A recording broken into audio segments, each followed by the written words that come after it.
For example, why is Alexandria where it is? Today, and for most of antiquity, Alexandria was the major seaport on the Mediterranean. For as far as Egypt was concerned, it was their main grain export location. And it did huge business. But before Alexander's time, it wasn't there. There might have been a small fishing village there, but that was about it. Now, why is Alexandria where it is? Because virtually all Egyptian cities are along the Nile. This one is more on the Mediterranean Sea. Alexandria, though, is near the westernmost branch of the Nile Delta. And that's where Alexandria gets its water. Take a look at the map. If you start looking in the far back, you see desert. But along the side, you see the western branch of the Nile, and then this long peninsula that Alexandria is on. That gives it tremendous advantages. It has a saltwater port, but lots of fresh water available, and access to the interior of Egypt. Now, there are disadvantages to this location, one of which is the ground is sinking. In some places, since Alexander's time, it's gone down as much as 12 feet. That's not the only thing that was important. In ancient times, they were very concerned about the rocks and shoals and everything in the area. This is, of course, well before the days of GPS, and so ships went into a certain amount of hazard in order to be able to get to the port of Alexandria. They could run aground. So to solve that problem, the Greeks, which were in control of the city, and it's more a Greek city than an Egyptian city, especially at this time, built a very tall tower on an island. The island is the Pharaoh's Island, and the tall tower becomes a lighthouse, and so the lighthouse is called the Pharaoh's Lighthouse. As a matter of fact, in a lot of languages, Pharaoh's nowadays does mean lighthouse. When I was a child, people would say they had no idea what the lighthouse actually looked like. In fact, that's not entirely true.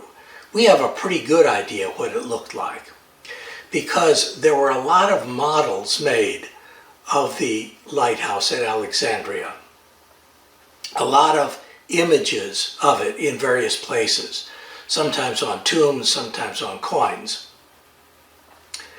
But the most fantastic example of the Great Lighthouse at Alexandria is a near exact copy, we believe, that was made in Roman times when the lighthouse was completely erect.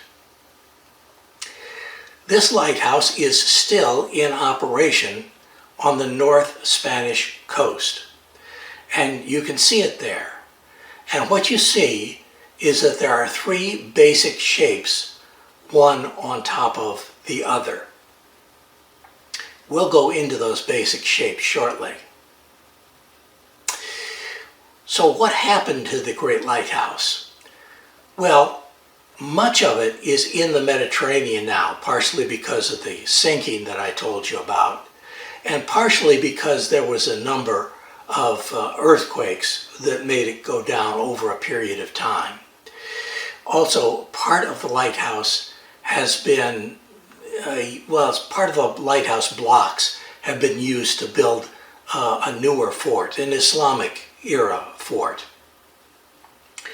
And so a number of the lighthouse blocks you can find in the fort and a number on the Mediterranean seafloor. Now, The lighthouse survived into fairly modern times, but every time there was an earthquake or other problems, it kind of got smaller. In ancient times, it looks like this, but by Islamic times, it looks like this. And later on, you see a slightly different version. In any event, the lighthouse was here, but it was destroyed not at one time, but over a period of centuries and multiple earthquakes, and of course the land sinking. Most of the good building material that came down from the lighthouse as it collapsed in a series of earthquakes over the centuries that didn't end up in the Mediterranean, ended up in this castle. This castle is really dates back to the 15th century. The need for a fort at Alexandria is probably a result of the Crusades and the fears that Egypt would succumb to one of them. Across the Old Bay, you can see a building, and that building has a familiar name. It's the Library of Alexandria. No one really knows what the old library looked like. At least I haven't got a clue as to what it looked like, but I'm reasonably certain it didn't look like this.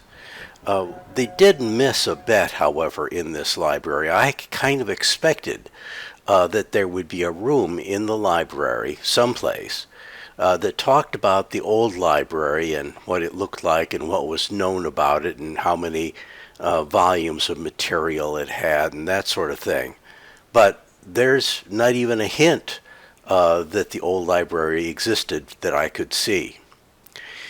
As you're leaving Alexandria and going out to the west with the Mediterranean on your right, some distance out of the city, a tower like this appears, and it is in a familiar shape. A square at the base, an octagon in the middle, and circular on top, just like the old lighthouse. And in fact, this is supposed to be, or said to be, a monument, but I find that a little bit hard to believe. From the back, there are actually tombs that have been dug into the rock beneath the monument. I found no indication what it could possibly be a monument to or for, or what the function was, except that it could be a lighthouse, because the Mediterranean is visible from the top of this tower. And we're pretty sure that this is a relatively accurate depiction of the lighthouse, because it was created, possibly by the same people that built the one in Alexandria, only a couple of decades after the Alexandrian one was created. When Alexander left what was to become Alexandria, he went west on the coastal highway road along the Mediterranean, the same route that we're taking. And along that route today, there is a replica that was built of the lighthouse. The lighthouse, of course, did not exist in Alexander's day, but the Ptolemies erected it, and a few decades after the Ptolemies erected the lighthouse, this monument was erected. Below it, there is a tomb, but we don't know who was ever in the tomb. I suspect that this was, in fact, an actual operating lighthouse, and furthermore, that there were hundreds of them at one time along this coast that looked almost exactly like this, a copy of the one in Alexandria on smaller scale. Now I'd like to return for the moment to Alexander's tomb and where it is or isn't. The fact is that if you ask any knowledgeable person about this, they'll tell you they haven't the foggiest idea where Alexander's tomb is. But frankly, I suspect that it's still in Alexandria, probably under the Daniel Mosque someplace. or at least very close to it.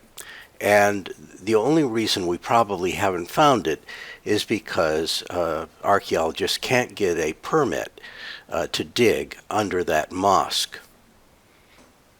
In any event, remember Alexander. We're coming back to him.